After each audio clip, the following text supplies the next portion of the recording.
Oi pessoal, tudo bem? Eu sou a Alessandra Nicolau, aqui da Pecuária Sérgio Nicolau. Estamos de volta com os vídeos aqui no canal, iniciando a nossa temporada de choca 2023-2024. Desde o final da última temporada, os vídeos aqui no canal têm estado meio parado, a movimentação aqui tem estado bem baixa, devido a todos esses problemas que a gente enfrentou, no começo desse ano, por conta da gripe aviária, todo o nosso planejamento de gravações, de cobertura, de campeonatos regionais, do Campeonato Brasileiro, teve que ficar em banho-maria, até que finalmente, foi definido que não teríamos nenhum tipo de campeonato esse ano, nem regional, nem o brasileiro. E mais um baque aí para a canaricultura, e para os outros criadores de outras espécies de aves, que também aguardam ansiosamente, o campeonato. Muitos de nós, temos como grande objetivo o Campeonato Brasileiro. Infelizmente, esse ano nós tivemos todos os nossos planos interrompidos por conta deste problema que tomou proporções gigantescas, que nunca antes no Brasil nós tínhamos tido casos de gripe aviária, e este ano, infelizmente, nós tivemos essa triste notícia que abalou tanto a canaricultura no Brasil e a criação de outras aves também. Hoje eu vou falar para vocês sobre um tema que muitos criadores têm vindo até o Serginho falar: Serginho, me ajuda, por favor, pelo amor de Deus, os filhotes não estão sobrevivendo, eu tô tendo muito problema aqui, eu preciso de uma ajuda, eu preciso de uma solução. Então fica comigo até o final desse vídeo, eu tenho certeza que vai ser bem esclarecedor. Eu vou falar desse tema e também vou abordar alguns outros pontos que eu tenho certeza que vai ser de grande valia para vocês utilizarem durante todo o período de reprodução aí no canaril de vocês. Muitos de vocês já iniciaram a reprodução há algum tempo. Aqui, desde que a gente tirou a iluminação artificial, a gente tem começado o período de choque um pouco mais tardiamente, para os machos estarem mais preparados para a reprodução e assim diminuir o índice de ovos brancos. Então eu vou começar pelo primeiro ponto: filhotes, sobrevivência de filhotes. Esse é um problema que todo criador enfrenta, já enfrentou, e aqueles que não enfrentaram vão enfrentar. Cada ano é um ano, cada choque é uma choca, e não tem uma receita pronta para eu falar para vocês: façam isso, que isso vai resolver, você vai ter 100% de sobrevivência dos seus filhotes. Não vou falar isso porque isso não existe. Eu crio canário há mais ou menos 9 anos, 8, 9 anos, e o Serginho há mais de 20 anos. E até hoje, ele estudando o tanto que ele estuda em relação aos canários, não existe uma fórmula mágica para falar para vocês aplicarem, a média de filhote de vocês dobrar, porque infelizmente não é uma receita pronta. Mas tem vários pontos que a gente pode conversar, que vocês podem aplicar aí no plantel de vocês, que a gente ajusta um pouquinho daqui, a gente ajusta um pouquinho dali, e no final o resultado é muito legal. E dentro desse tema, sobrevivência dos filhotes, a gente se depara com o primeiro ponto: papinha. Dar ou não dar? Eu já comentei com vocês em outros vídeos que nós já chegamos a dar 7 papinhas no dia, e era uma tarefa assim quase que inviável, porque a gente mal acabava a primeira rodada da papinha, já tinha que começar a segunda e por aí em diante. A gente não tinha vida com essa questão da papinha. E aí não resolveu, não melhorou, mas a gente nunca achou que a papinha não fosse uma solução. A gente sempre acreditou que a papinha seria uma solução, mesmo porque na nossa cabeça as fêmeas não tratavam. Até que depois de muitos anos dando a papinha, nós decidimos fazer um teste. A gente separou o plantel na metade do plantel a gente deu a papinha, para a outra metade do plantel a gente não deu a papinha. E o índice de sobrevivência dos filhotes foi exatamente o mesmo.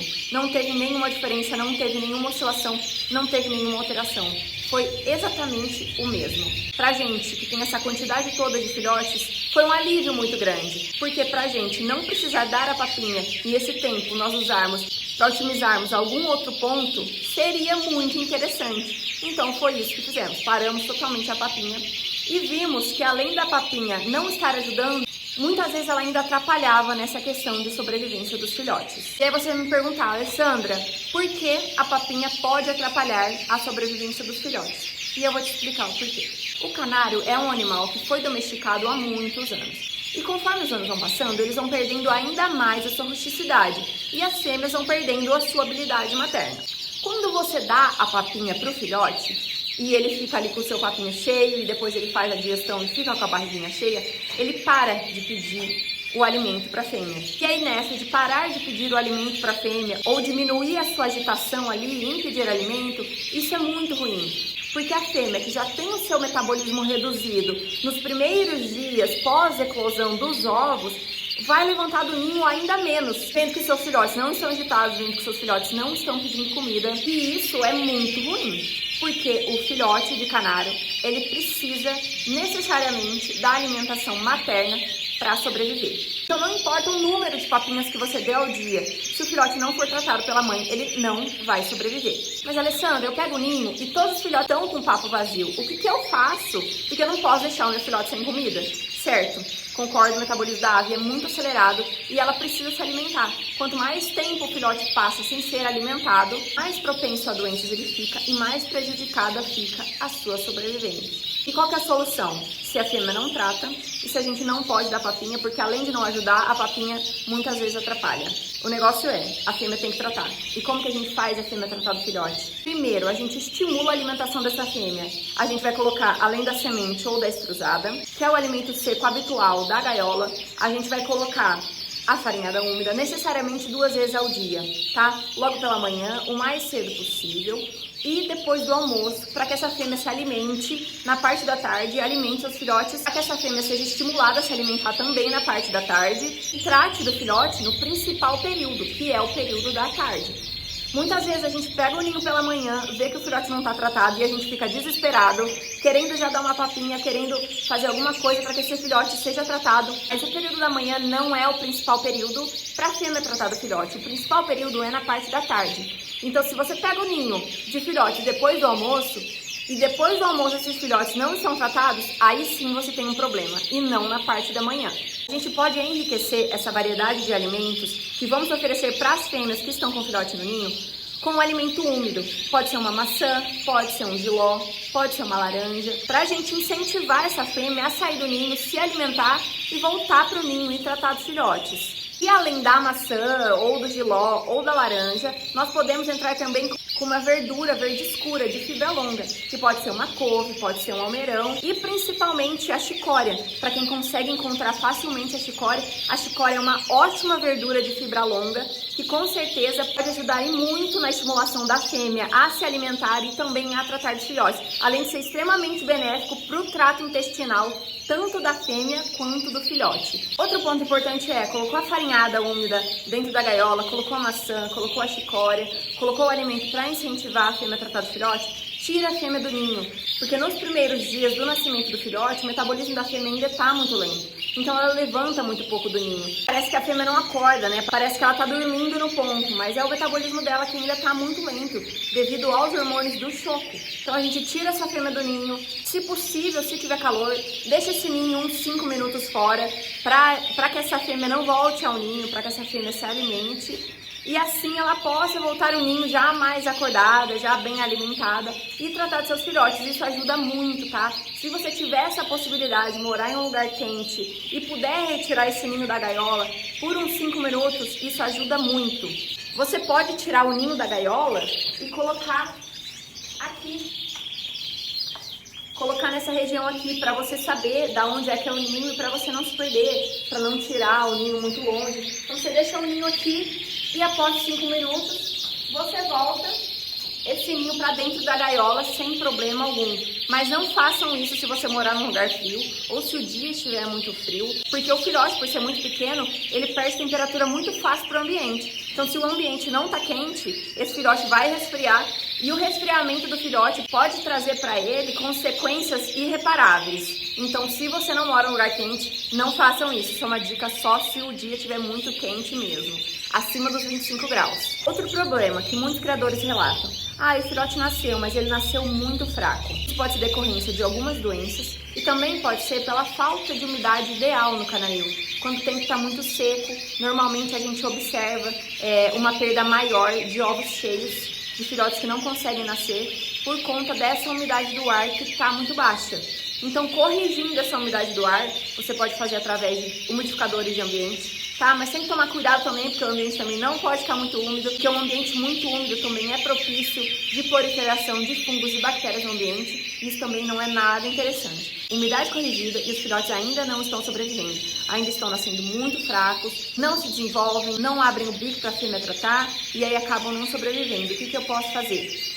Nesse caso, é muito interessante que o plantel seja tratado, porque existem bactérias que são comuns do plantel para os adultos. E quando elas são passadas para o filhote, dependendo da carga dessa bactéria, pode ser fatal para o filhote. E pode acontecer que o ovo já esteja com essa carga de bactérias muito grande. E quando o ovo vem a eclodir, o filhote já está ali completamente debilitado, ele não tem imunidade suficiente para combater aquela carga de bactérias e ele acaba não sobrevivendo. O que a gente faz quando os canários adultos estão saudáveis, mas os filhotes não sobrevivem? A gente trata o plantel para poder diminuir essa carga de bactérias para os filhotes poderem sobreviver. A gente não vai tratar o filhote porque não vai ser eficiente. Então a gente vai tratar os pais para que esses pais botem ovos saudáveis e de ovos saudáveis nasçam filhotes saudáveis que consigam sobreviver, que consigam abrir o bico para a fêmea alimentar. E assim a gente consegue minimizar todos os problemas de um modo geral. Porque filhote a gente não trata. Por que a gente não trata filhote? Porque não adianta.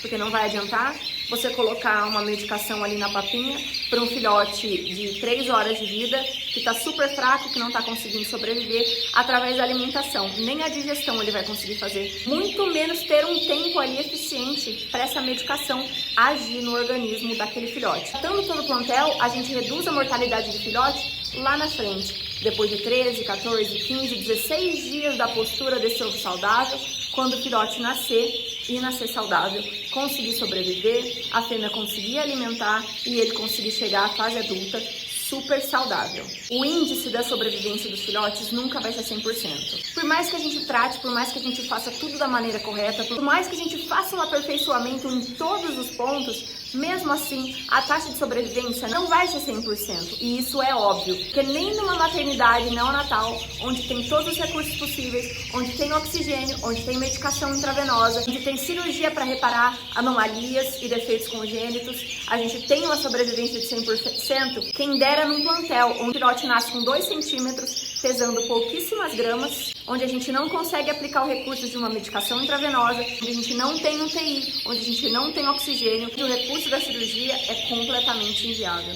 Então, infelizmente, um índice de 100% de sobrevivência dos filhotes a gente não vai ter, mas a gente pode aperfeiçoar vários pontos, com certeza colher um resultado muito bom no final. Outro ponto que eu queria abordar de uma maneira bem rápida, mas para também dar uma luz para vocês em relação a isso, é a questão dos exames para canários. Tá? Muitos criadores querem fazer exames no plantel, pré-cria, para poder identificar algum suposto patógeno ali que possa trazer prejuízo para sua criação. E esse recurso é realmente válido quando você tem uma indicação e quando você tem um motivo para estar fazendo aquilo.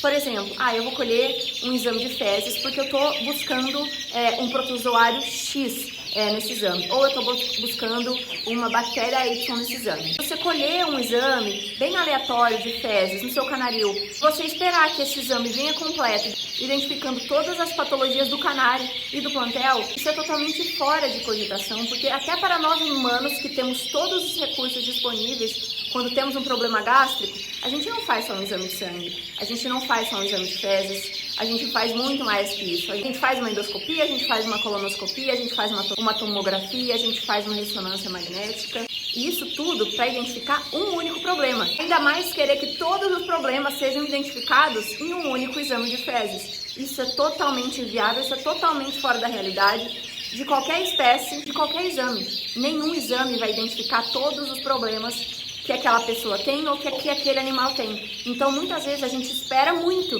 de um exame de fezes. O exame de fezes até pode vir apontando alguma coisa, é normal que ele venha apontando alguma coisa. Normalmente, essas bactérias encontradas no exame de fezes, elas são bactérias secundárias. Há uma proliferação patológica dessas bactérias, mas decorrente de algum outro problema, de algum outro patógeno. Então, nós criamos muita expectativa em cima de um exame, achando que ele vai apontar todos os patógenos do nosso plantel, vão apontar todos os fungos, bactérias e vírus que podem prejudicar a reprodução do nosso plantel, e na realidade é muito diferente do que os criadores acham que vão encontrar. Então, se você desconfia realmente que há alguma coisa de errado com o seu plantel, que há alguma patologia que está prejudicando a reprodução, que está causando a mortalidade de adultos, a mortalidade de filhotes, a mortalidade de filhotes dentro do ovo, procure uma orientação veterinária, de um veterinário que saiba te indicar um exame, porque pedir um exame tão superficial que é um exame de fezes, e coletar o exame de fezes, de 2, 3, 4 aves, 10 aves